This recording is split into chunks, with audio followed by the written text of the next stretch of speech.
जय जिनेन्द्र।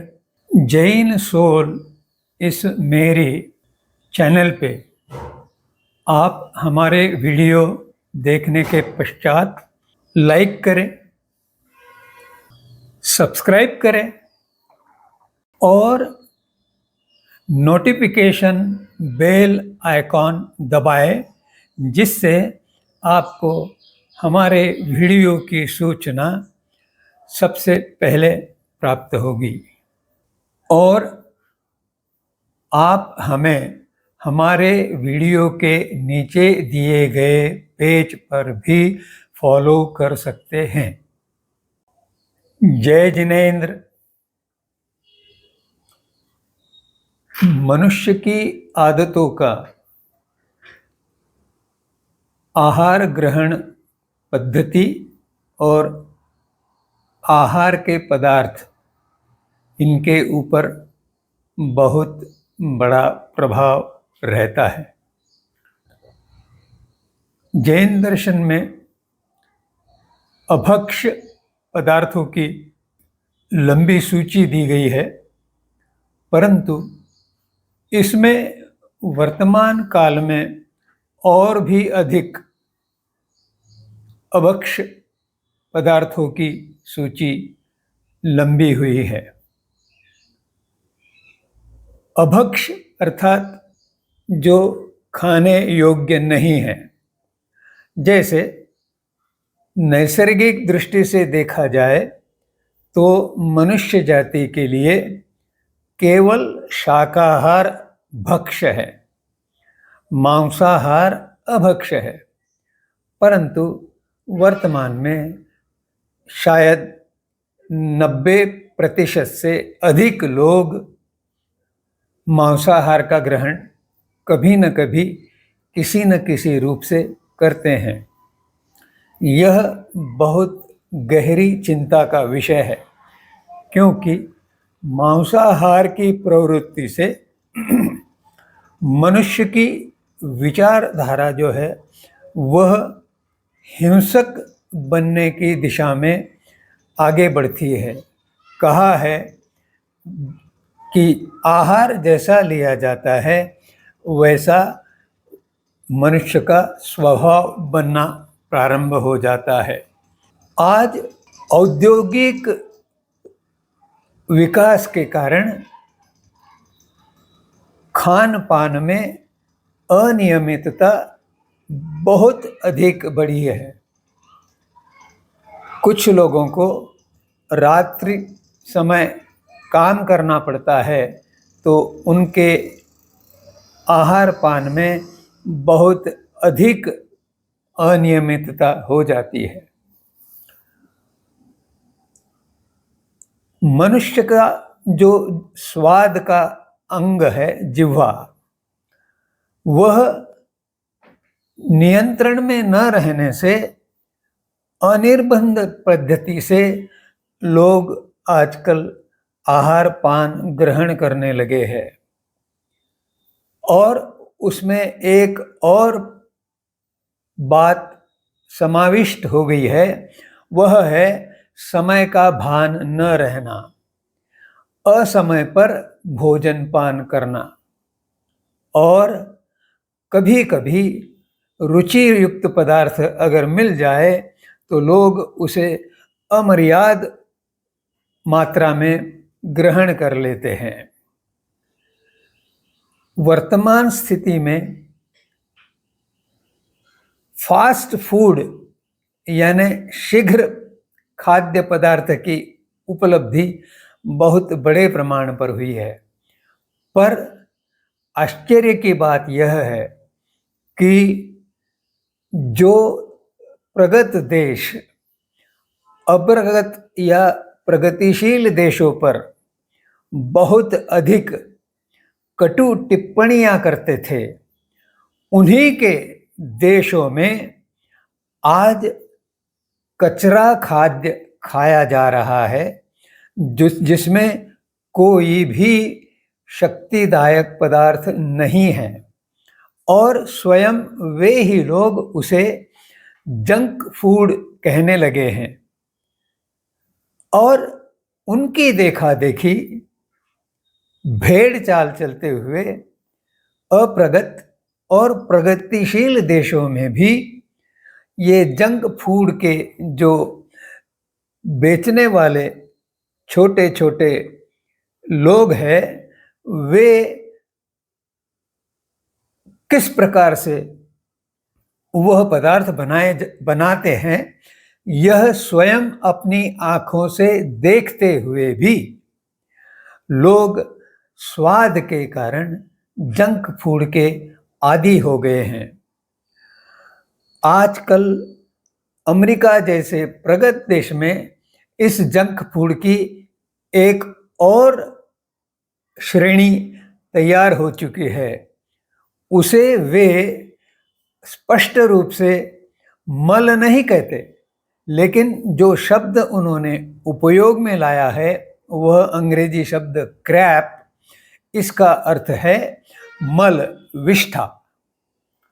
और इस क्रैप में सी अर्थात केमिकल पदार्थ, कृत्रिम पदार्थ, रासायनिक पदार्थ, आर अर्थात रिफाइंड बातें। एक समय था कि अमेरिका जैसे प्रगत देश कहते थे कि तेल जैसे पदार्थ जो है वे रिफाइंड यानी परिष्कृत किए हुए होने चाहिए, और आज वही अमेरिका जैसे देश उसे क्रैप में अर्थात मल में समाविष्ट कर रहे हैं। तीसरा है ए अर्थात आर्टिफिशियल पदार्थ। कृत्रिम पदार्थों की भरमार जो है वह प्रोसेस्ड फूड अर्थात डिब्बाबंद खाद्य पदार्थ जो मिलते हैं उनमें बहुत अधिक आर्टिफिशियल यानी कृत्रिम पदार्थों का उपयोग किया जाता है।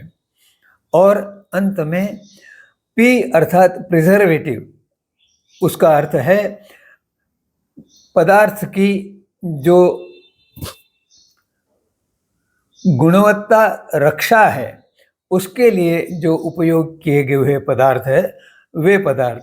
और फिर इसी के साथ ही विभिन्न प्रकार के रंग वगैरह जो डाले जाते हैं, विभिन्न प्रकार के कृत्रिम मसाले डाले जाते हैं, उसके कारण प्रोसेस्ड फूड यानी डिब्बाबंद या पैकेज फूड जो है वे सभी भी मल इस श्रेणी में आते हैं। अगर मैं कहूँ कि बिस्किट खाना या ब्रेड खाना भी अभक्ष्य है, अभक्ष्य ग्रहण है, तो यह आज अतिशयोक्ति नहीं है। इसी के साथ कुछ पदार्थ ऐसे हैं उनके कारण वृद्धावस्था तेजी से आती है। जरा अर्थात वृद्धता और जराकारी यानी जो एजिंग का अर्थात वृद्धावस्था का वेग बढ़ाते हैं, उन्हें AGE इन 3 अक्षरों से वर्णित किया गया है। अब एज में जो है ये तीनों जो प्रकार के शब्द है ये बहुत तेजी से वृद्धावस्था को बढ़ाते हैं। और डिब्बाबंद पैकेज फूड के संबंध में मैंने बात करी थी। और जब ये पदार्थ बनाए जाते हैं तब मैकडोनल्ड जैसे आउटलेट्स जो है वे कहते हैं कि देखिए, हम शीशे के पीछे आपके सामने जो पदार्थ बना रहे हैं उसका हाइजीन देख लीजिए, आप स्वास्थ्य स्थिति इनकी देख लीजिए। परंतु वास्तव में उनमें जो वो पदार्थ डालते हैं वे अस्वास्थ्यकर होते हैं। जैसे किसी तेल का वो उपयोग करते हैं तो वह तेल कौन से तेलों से बना हुआ है इसका किसी को पता नहीं होता।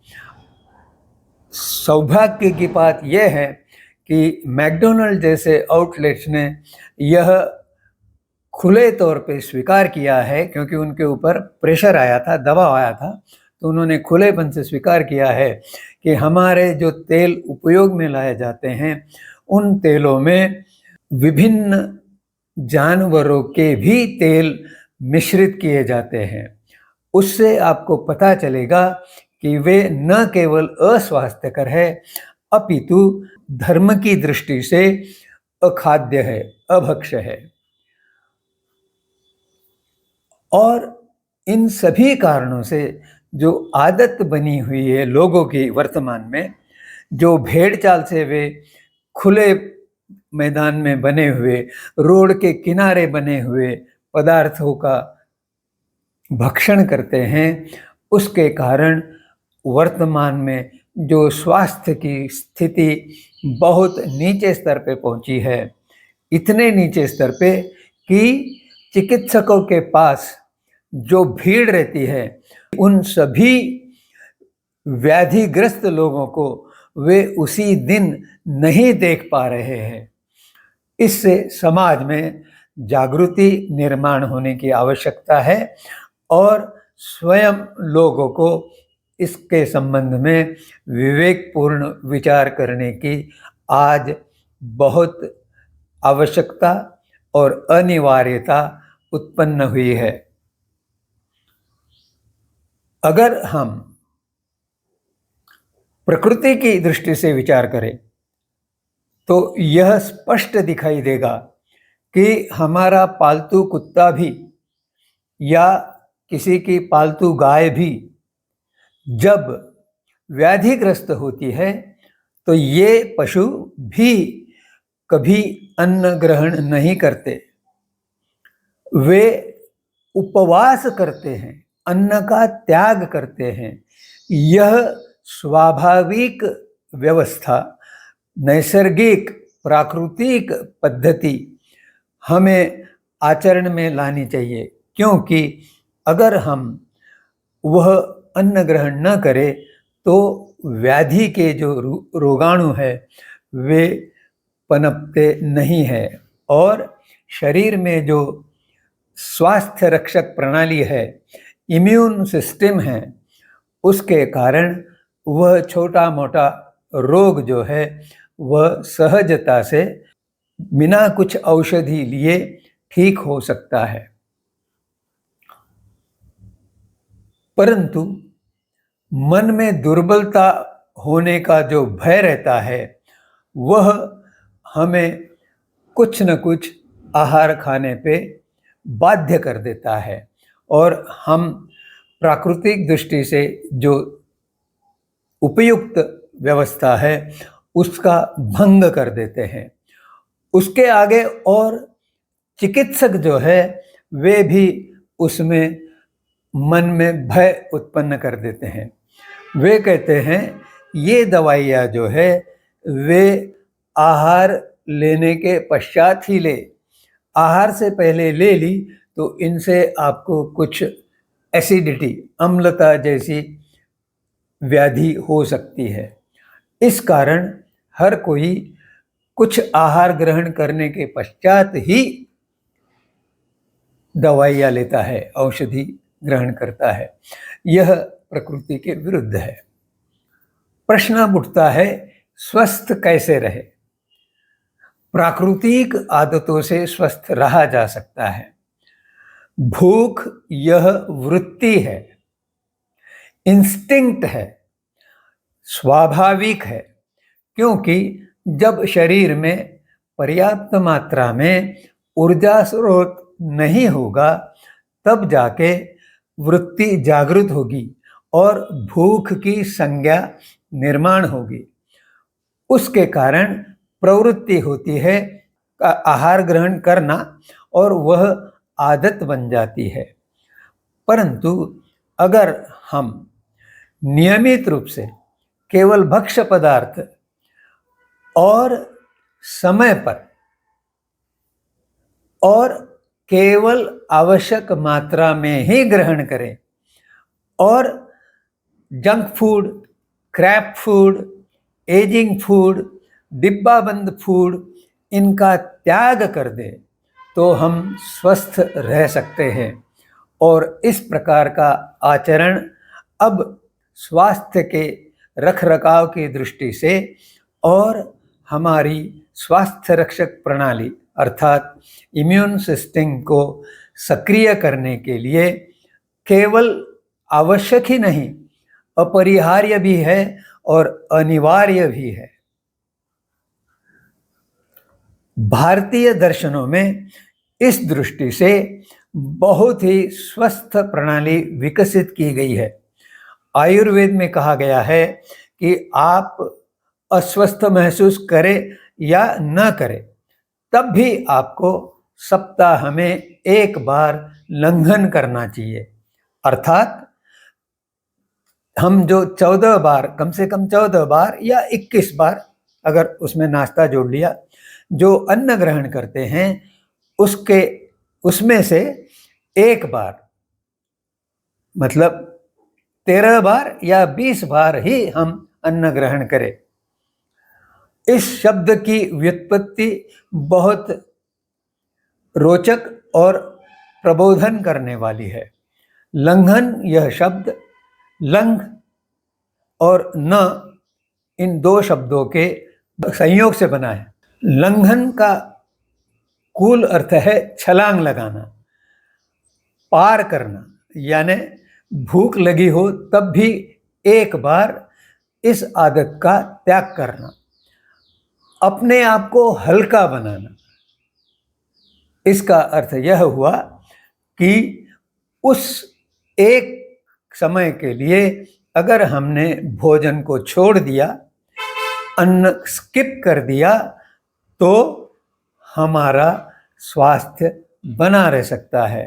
और इसी के कारण आयुर्वेद ने लंघनम परम औषधम यह बात कही है। अर्थात यह लंघन नियमित रूप से किया गया तो वह सर्वोत्कृष्ट औषधि बन सकता है।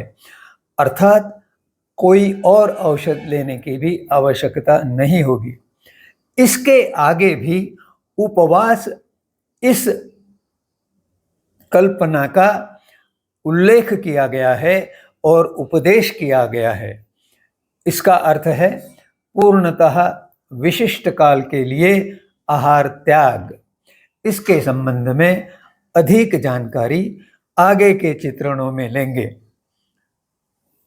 इतना विवेचन करते हुए आपसे हृदयपूर्वक निवेदन है कि आपके मन में जो प्रश्न उपस्थित हुए हो, जो जिज्ञासा जागृत हुई हो और जो शंकाएं उत्पन्न हुई हो, वे इस वाहिनी के कमेंट सेक्शन में लिखित में भेजे, जिससे मैं आपकी उन स्थितियों का निवारण करने में सहयोग कर पाऊंगा।